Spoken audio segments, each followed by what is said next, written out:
दोस्तों, आज मैं आपको जो कहानी सुनाने जा रही हूँ, ये कहानी है जादुई लहंगे और शैतान गुलाब की। तो चलिए दोस्तों, देखते हैं आज की ये कहानी। एक गांव में राधिका नाम की एक लड़की रहती थी। राधिका बहुत ही शांत स्वभाव की और एक सीधी लड़की थी। राधिका गांव के ही एक सरकारी स्कूल में पढ़ाई करती थी और राधिका के माता पिता साधारण किसान थे। पूरे साल वो लोग खेतों में काम करते थे। राधिका भी उनके घर के कामों में हाथ बटाया करती थी। ऐसे ही सब कुछ ठीक चल रहा था, लेकिन अचानक से सूखा पड़ने की वजह से राधिका के पिता को बहुत ही नुकसान होता है। उस वजह से उनकी आर्थिक हालत भी खराब हो गई।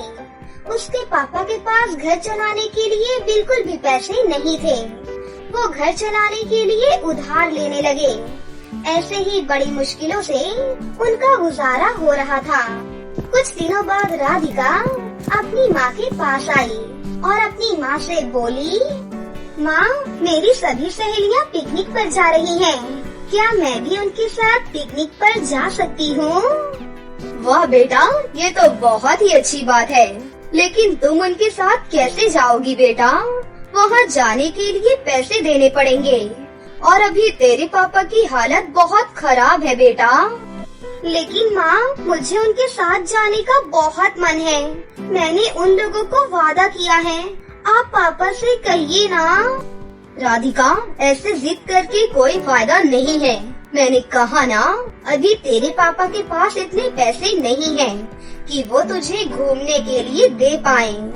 आप लोग कभी भी मुझे कुछ नहीं देते। उस दिन आपने कहा था कि इस महीने आप मुझे नए कपड़े खरीद कर देंगी, लेकिन आप मुझे बाजार ही नहीं लेकर गयी। बेटी, अभी तू बड़ी हो गई है, अभी तुझे सब कुछ समझना पड़ेगा। एक बार हमारे सर से ये मुसीबत हट जाए, फिर तू जो चाहेगी मैं वही तुझे दूंगी। इतना कहकर राधिका की माँ वहाँ से चली गयी। अपनी माँ की ये बातें सुनकर राधिका को अंदर ही अंदर बहुत गुस्सा आने लगा। फिर राधिका मन ही मन सोचने लगी, अगर मैं अपने दोस्तों को मना करूँगी तो वो लोग पक्का मेरा मजाक उड़ाएंगे। मैं तो अभी उनके सामने जा ही नहीं सकती। ये सब सोचकर राधिका अपने घर से बाहर निकलकर गांव में ही घूमने लगती है कि अचानक उसने देखा कि उसकी कुछ सहेलियां उसके सामने से ही आ रही थीं। ये देखकर वो उनसे छुपने के लिए उल्टे रास्ते पर जाने लगी। ये सब सोचते हुए ही वो चल रही थी, इसलिए उसे समझ ही नहीं आया कि वो चलते चलते जंगल के बीचों बीच आ गई है। अरे, मैंने ध्यान ही नहीं दिया मैं यहाँ कब और कैसे पहुँच गई। लेकिन ये जगह तो बहुत ही सुंदर है। मैं थोड़ा आगे जाकर देखती हूँ, शायद आगे और भी सुंदर सुंदर जगह हो। ये सोचकर राधिका जंगल में बने एक छोटे से रास्ते से आगे बढ़ने लगी। आगे बढ़ते हुए उसे अचानक से एक रोशनी दिखाई दी। लगता है सामने कोई तो है, लेकिन अगर मैं उसके सामने चली गई तो मुझे खतरा भी हो सकता है। ये सोचकर राधिका पेड़ के पीछे से उस रोशनी को देखने की कोशिश करने लगी। तब उसने देखा कि एक सुंदर सी लड़की हाथ में एक मशाल लिए फूलों के पेड़ से फूल तोड़ रही है। अरे, ये कौन है? मैंने तो सुना था कि इस जंगल में कभी भी कोई नहीं आता है, लेकिन इनको देखकर लगता है कि ये कहीं की रानी है। मुझे यहाँ छिपकर देखना चाहिए। फिर राधिका बहुत देर तक उस पेड़ के पीछे छुपी रही। बहुत देर छिपे रहने के बाद जब उस लड़की का फूल तोड़ना हो गया तो वो लड़की जंगल के दूसरी तरफ जाने लगी। ये देखकर राधिका के मन में और भी उत्सुकता हो गई और वो छुप छुप कर उस लड़की का पीछा करने लगी। पीछा करते हुए वो कुछ दूर तक गई। फिर उसने देखा कि वो लड़की अचानक से गायब हो गई। अरे, ये कैसे हो सकता है? अभी तो वो लड़की यहीं पर थी। शायद वो लड़की आसपास ही होगी। मैं चारों तरफ ढूंढकर देख कर आती हूँ। ये सोचकर राधिका दबे पांव आसपास घूमने लगी और उस लड़की को ढूंढने लगी। तब उसने कुछ ऐसा देखा कि उसकी आंखें खुली की खुली रह गईं। उसने देखा कि उसके सामने एक बड़ा सा महल है और वो महल सोने और चांदी का बना हुआ है। ये मैं क्या देख रही हूँ? इतना सुंदर महल इस जंगल के अंदर, वो भी सोने और चांदी का। मैंने तो गांव वालों को इसके बारे में कहते हुए नहीं सुना। शायद अब मुझे यहाँ से वापस चले जाना चाहिए। ये सोचकर राधिका वहाँ से वापस जाने ही वाली थी, लेकिन उसका मन नहीं माना। उसको लगा कि उसे एक बार उस महल के अंदर जाना चाहिए। ये सोचकर वो उस महल के अंदर चली गई। उस महल में कोई भी नहीं था, लेकिन वो महल बहुत ही सुंदर था। ऐसे ही वो महल में घूमने लगी। कुछ देर बाद घूमते घूमते वो एक ऐसे कमरे में पहुंची जो कमरा सिर्फ लहंगों से भरा हुआ था और वो लहंगे बहुत ही सुंदर थे। वो लहंगे देखकर राधिका को बहुत पसंद आया। फिर उसने कहा, काश मेरे पास भी ऐसे लहंगे होते तो मैं इनको पहनकर कितनी सुंदर लगती और मेरी सहेलियां भी मेरे कपड़ों का मजाक नहीं उड़ा पाती। ये सोचकर वो उन लहंगों को देख रही थी कि तभी अचानक से उसके पीछे से उसे एक आवाज आती है। क्या हुआ?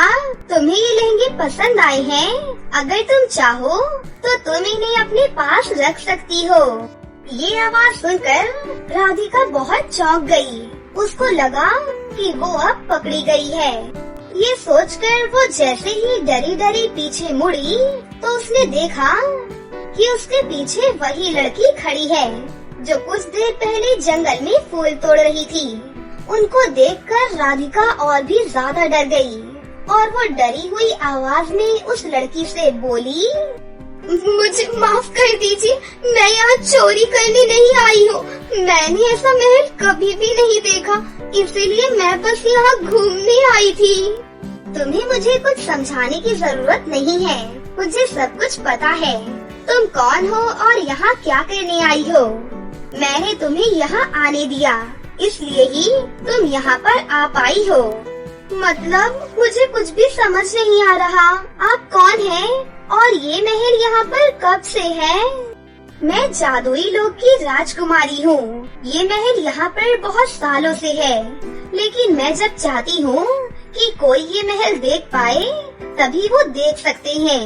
यहाँ पर मेरा कोई भी दोस्त नहीं है, इसलिए मैंने सोचा कि क्यों ना हम दोस्त बन जाएं। उस जादूगरनी की ये बात सुनकर राधिका को पहले विश्वास ही नहीं हो रहा था, लेकिन उनके ऊपर विश्वास करने के अलावा राधिका के पास और कोई भी रास्ता नहीं था। इस वजह से राधिका उस जादूगरनी के साथ दोस्ती कर लेती है। कुछ देर में ही उन दोनों में बहुत ही अच्छी दोस्ती हो जाती है। उसके बाद राधिका रोज रोज वहाँ पर आने लगी। एक दिन उस जादूगरनी ने राधिका से कहा, राधिका ये देखो, मैं तुम्हारे लिए जादुई लहंगा लेकर आई हूँ। मुझे पता है तुम्हें लहंगा पहनने का बहुत शौक है, इसलिए मैं तुम्हारे लिए ये लहंगा लेकर आई हूँ। और ये सिर्फ लहंगा नहीं है, इससे तुम जो भी मांगोगी तुम्हें वो सब मिल जाएगा। जादूगरनी की ये बात सुनकर राधिका बहुत ही खुश हो गई और वो जादुई लहंगा लेकर अपने घर वापस चली गई। उसके घर वालों को भी उस जादूगरनी के बारे में पता था, इसलिए जब से राधिका वो लहंगा लेकर घर आई थी, उसके घर वालों को भी जो चीज चाहिए होती थी वो उस लहंगे से मांग लेते थे। ऐसे ही कुछ दिनों में ही राधिका बहुत ही अमीर हो गई और राधिका के घर वालों के अमीर होने की वजह से लोगों को ये बात खटकने लगी। ये सब देखकर राधिका की सहेली ने जब राधिका से इन सब के बारे में पूछा तो उसने खुले दिल से उस जादूगरनी के बारे में अपनी सहेलियों को सब कुछ सच सच बता दिया। राधिका, मुझे भी उस जादूगरनी से मिलने जाना है, मुझे भी वहाँ पर ले चलो ना। मुझे भी वो सोने चांदी का महल देखना है।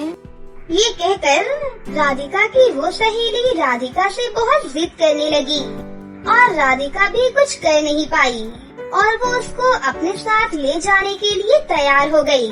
तब उसकी वो सहेली मन ही मन सोचने लगी, अब मुझे कुछ भी करके उस जादूगरनी को अपने वश में करके उसका सब कुछ मुझे अपना करना पड़ेगा। ये सोचकर राधिका की वो सहेली उसके जान पहचान की एक चुड़ैल के पास गई और उसके पास से उस जादूगरनी को अपने वश में करने के लिए एक काला जादू किया हुआ गुलाब लेकर अपने पास रख लिया। अगले दिन राधिका अपनी सहेली को लेकर उस जादूगरनी के महल में चली गई। राधिका की सहेली को देखकर जादूगरनी भी बहुत खुश हो गई। तब राधिका की सहेली उस जादूगरनी से कहती है, मैं आपसे पहली बार मिलने आई हूँ, इसलिए मैं अपने बगीचे से आपके लिए एक सुंदर गुलाब का फूल लेकर आई हूँ। ये कहते हुए राधिका की सहेली ने वो शैतान जादू वाला गुलाब निकाला और उसने वो शैतान गुलाब जैसे ही जादूगरनी के हाथ में दिया तो वो धीरे धीरे बेहोश होने लगी। ये देखकर राधिका चौंक गई और राधिका की सहेली जोर जोर से हंसने लगी। राधिका की सहेली तभी राधिका को पकड़ने ही वाली थी, लेकिन उस दिन राधिका ने वो जादुई लहंगा पहना हुआ था। अचानक से उस लहंगे से तेज रोशनी निकलने लगी और उस रोशनी से जादूगरनी के हाथ का गुलाब जमीन पर गिर गया। फिर उस जादूगरनी को होश आ गया। फिर उस जादूगरनी ने राधिका की सहेली को पकड़ लिया और उम्र भर के लिए उसको कैद खाने में डाल दिया। लेकिन उस घटना के बाद उनकी दोस्ती और भी ज्यादा गहरी हो गई और उधर राधिका अपने माता पिता के साथ भी हंसी खुशी से रहने लगी। बहुत समय पहले की बात है, बिलासपुर नाम के गांव में किरण और जिया अपने माता पिता के साथ रहती थी। उन दोनों के पिता उनसे बहुत प्यार करते थे। जिया बहुत सुंदर होती है और खूबसूरत होने के साथ साथ जिया बहुत घमंडी भी थी। और वहीं दूसरी तरफ किरण का रंग थोड़ा सांवला था और वो कभी भी घमंड नहीं करती थी और वो पढ़ाई में भी बहुत अच्छी थी। उसका रंग काला होने के कारण उसकी बहन जिया और उसकी माँ कुंती उसको बिल्कुल भी पसंद नहीं करती थी। जिया अपनी माँ से जब भी कोई नए कपड़े मांगती तो उसकी माँ उसको तुरंत ही लाकर नए कपड़े दे दिया करती थी। लेकिन जब किरण अपनी माँ से नए कपड़े मांगती तो कुंती उसको मना कर देती थी। अरे तुम कपड़े लेकर क्या करोगी? वैसे भी तुम्हारा रंग तो बिल्कुल काला ही है और नए कपड़े तुम्हारे ऊपर बिल्कुल भी अच्छे नहीं लगेंगे। पर हाँ, जिया के कुछ पुराने कपड़े पड़े हैं, उन्हीं को पहन लेना तुम।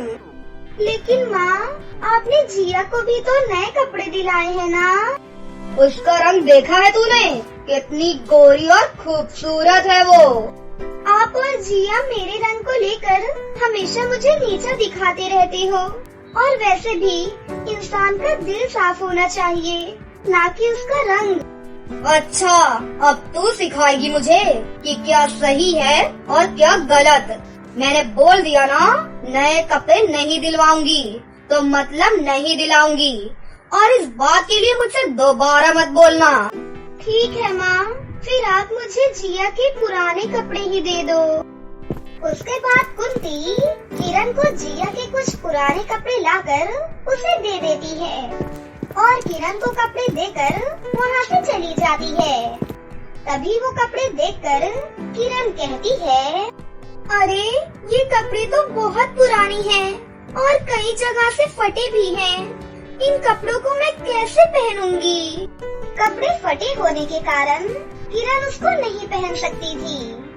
जब भी किरण और जिया एक साथ स्कूल जाती तो जिया की स्कूल की कुछ सहेलियाँ उनसे कहती हैं, अरे यार जिया, ये तेरी बहन ही है ना? देखने से तो बिल्कुल नहीं लगता। कहाँ तू इतनी गोरी और कहाँ ये इतनी काली, बिल्कुल बैगन की जैसी। पता नहीं यार, लेकिन मुझे इस मनहूस के साथ ही स्कूल आना पड़ता है। ये सारी बातें सुनकर किरण बहुत निराश हो जाती है, लेकिन वो उन लोगों को कुछ नहीं कहती क्योंकि उसको पता था कि वो कुछ भी बोलेगी तो सब उसका मजाक बनाएंगे, और यही सोच करके किरण उनसे कुछ भी नहीं बोलती है। जिया बिल्कुल भी नहीं चाहती थी कि किरण उसके साथ स्कूल जाए। जिया किरण को परेशान करती थी, कभी दरवाजे पर कुंडी लगा दिया करती तो कभी उसका बैग छुपा दिया करती ताकि वो स्कूल ना जा पाए। ऐसे ही जिया किरण को बहुत परेशान करती थी। इतना सब होने के बावजूद भी किरण किसी को कुछ भी नहीं कहती थी। ऐसे ही एक दिन स्कूल में फेयरवेल का दिन था और जिस क्लास में जिया और किरण पढ़ती थी उसी क्लास की टीचर कहती हैं, बच्चों, हमारे स्कूल में एक ड्रेस कंपटीशन ऑर्गेनाइज किया गया है और जिन जिन बच्चों को इस कंपटीशन में पार्टिसिपेट करना है वो मुझे इन्फॉर्म कर दें। ये बात सुनकर सभी बच्चे बहुत खुश हो जाते हैं। जिया और किरण भी बहुत ज्यादा खुश होती हैं। घर आकर जिया अपनी माँ कुंती से कहती है, मम्मी, आपको पता है हमारे स्कूल में ड्रेस कंपटीशन है। जो भी बच्चा अच्छी और सुंदर ड्रेस पहनकर आएगा और जीतेगा उसको प्राइज मिलेगा। अरे वाह, ये तो बहुत ही अच्छी बात है बेटा। मम्मी, तो मैं इसमें पार्टिसिपेट कर लूँ ना? ठीक है बेटी, तुम पार्टिसिपेट कर लो, क्योंकि मुझे पता है कि मेरी बेटी ही जीतेगी। हुर्रे! ठीक है, आप मुझे एक सुंदर सी ड्रेस दिलवा दो जिसको मैं ड्रेस कंपटीशन के दिन पहनूंगी। ठीक है मम्मी। जिया इतना बोलकर अपने कमरे में चली जाती है और थोड़ी ही देर बाद किरण भी घर आ जाती है और अपनी माँ से कहती है, माँ, हमारे स्कूल में ड्रेस कंपटीशन है। जो भी बच्चा अच्छी और सुंदर ड्रेस पहनकर आएगा और जीतेगा उसको प्राइज मिलेगा। हाँ तो क्या करूँ मैं, नाचूं क्या? लेकिन माँ, हमारी क्लास में सभी बच्चे पार्टिसिपेट कर रहे हैं। करेंगे ही ना, सब तेरी तरह बदसूरत थोड़ी ना है। और वैसे भी मेरे पास इतने पैसे नहीं हैं कि तुझे मैं ड्रेस दिलवा सकूं, समझी? ये बात सुनकर किरण बहुत उदास हो जाती है और घर के पास वाले गार्डन में जाकर बैठ जाती है। तभी वहाँ पर एक परी प्रकट हो जाती है। परी को देखकर किरण बहुत हैरान हो जाती है और उनसे कहती है, आप तो परी हो ना? आप यहाँ पर कैसे? मैं तुम्हें ऊपर आसमान से देख रही थी कि तुम बहुत दुखी हो और मैं किसी को भी दुखी नहीं देख सकती। मैं सभी लोगों की मदद करती हूँ और मैं तुम्हारी भी मदद करूँगी। पर आप मेरी मदद कैसे करेंगी? तुम इतनी उदास क्यों हो? मेरे काले रंग की वजह से मुझसे मेरी बहन और माँ बहुत नफरत करती हैं। मेरी माँ हमेशा मेरी बहन से प्यार करती है क्योंकि वो बहुत गोरी और सुंदर भी है। और हमारे स्कूल में ड्रेस कंपटीशन भी है। जो सबसे सुंदर ड्रेस पहनकर आएगा वही जीतेगा। और इस कंपटीशन के लिए मेरे पास कोई अच्छी सी ड्रेस भी नहीं है। अच्छा, तो ये बात है। मैं तुम्हें एक गोटेदार लहंगा दूंगी और वो भी जादुई गोटेदार लहंगा। इतना कहते ही परी किरण को एक जादुई गोटेदार लहंगा दे देती है। इस गोटेदार लहंगे को पहनने के बाद तुम गोरी हो जाओगी और बहुत सुंदर लगने लगोगी। आपका बहुत बहुत धन्यवाद परी जी। इसके बाद किरण उस गोटेदार लहंगे को पहनकर देखती है तो वो अपने आप को देखकर बहुत खुश होती है क्योंकि अब वो गोरी हो चुकी थी। फिर किरण उस कंपटीशन में जाती है और वो वहाँ पर सबसे ज्यादा सुंदर लगती है और वो उस कंपटीशन को जीत जाती है। ये बात जब जिया और कुंती को पता चलती है तो उन्हें बहुत गुस्सा आता है। माँ, इसका गोटेदार लहंगा देखो कितना ज्यादा सुंदर है और ये कंपटीशन भी जीत गई है, लेकिन ये इतनी खूबसूरत कैसे लग रही है और इसके पास ये लहंगा कहाँ से आया? तुमने तो इसे ड्रेस दिलवाने से मना कर दिया था ना माँ। मैंने तो इसे ये लहंगा नहीं दिलवाया। चल बता, ये गोटेदार लहंगा कहाँ से लेकर आई है तू? माँ, मैं गार्डन में थी और ये गोटेदार लहंगा मुझे वहीं पड़ा हुआ मिला और मैंने इसको घर लाकर पहन लिया। चल ठीक है, अब ये लहंगा मुझे दे दे। नहीं माँ, ये गोटेदार लहंगा मैं किसी को नहीं दे सकती। आप जिया को कोई नया लहंगा दिलवा दो। ऐसे कैसे नहीं देगी? तुझे ये गोटेदार लहंगा देना ही पड़ेगा। इसके बाद कुंती किरण से वो गोटेदार लहंगा ले लेती है और लहंगा लेकर जिया को दे देती है। जैसे ही जिया उस गोटेदार लहंगे को पहनती है तो वो बहुत ही बदसूरत हो जाती है। तभी कुंती उससे कहती है, अरे जिया, ये तो इतनी बदसूरत कैसे हो गई? तभी किरण उनको सारी बात बता देती है। तभी किरण उस परी को याद करती है और परी वहाँ पर प्रकट हो जाती है और किरण से कहती है, क्या हुआ किरण, कैसे याद किया मुझे? आपने मुझे जो जादुई गोटेदार लहंगा दिया था, वो लहंगा इन लोगों ने मुझसे छीन कर ले लिया और उसे पहन लिया और उसको पहनकर ये बहुत बदसूरत हो गई। आप इसे पहले जैसा कर दो ना परी जी। पर क्यों? ये तो तुमसे बहुत नफरत करती है ना। कोई बात नहीं परी जी, आखिर ये तो है मेरे अपने ही ना। आप इसे पहले जैसा बना दो।